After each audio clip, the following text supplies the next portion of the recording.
What makes Tupper Lake special is all the beautiful mountains, being able to do all kinds of different things like hiking and being with your family. The triad consists of 3 easy hikes around Tupper Lake: Coney Mountain, Mount Arab, and Goodman Mountain. They're very family-friendly hikes because they're short distance. Each hike is about a mile each way. My 2-year-old started walking them, and children feel really accomplished when they reach the top.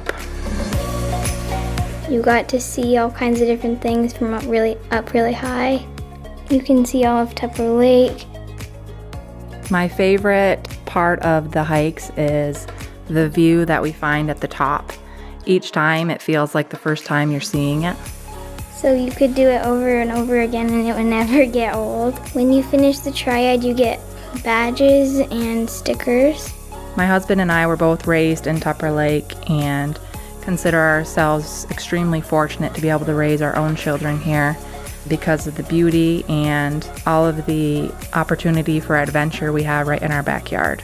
If anyone's considering doing the triad with your kids, I highly recommend it.